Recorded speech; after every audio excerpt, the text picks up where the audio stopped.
ప్రముఖ పుణ్యక్షేత్రం ద్వారకా తిరుమలలో వెంకటేశ్వర స్వామి వారి ఆలయాన్ని శ్రీ శ్రీ శ్రీ త్రిదండి చిరంజీవి స్వామీజీ దర్శించుకున్నారు. ఈ సందర్భంగా ఆలయ అర్చకులు స్వాగతం పలికి ప్రత్యేక పూజలు నిర్వహించారు. అనంతరం ద్వారకా తిరుమలలో నిర్వహించిన గో సమ్మేళనం కార్యక్రమానికి హాజరైన స్వామీజీ ఆవుల అందాల ప్రదర్శన, పాల పోటీలను పరిశీలించారు. కార్యక్రమ ప్రారంభంలో గోవులకు ప్రత్యేక పూజలు నిర్వహించి స్వామీజీ గోసేవ ప్రాముఖ్యతను వివరించారు. పలువురికి చిరంజీవి స్వామీజీ ఆశీస్సులు అందజేశారు.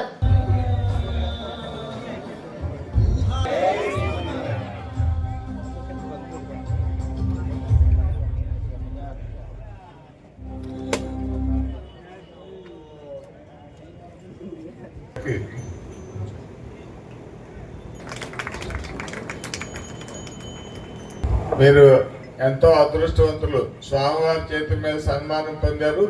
మీరు ఈ ప్రకృతి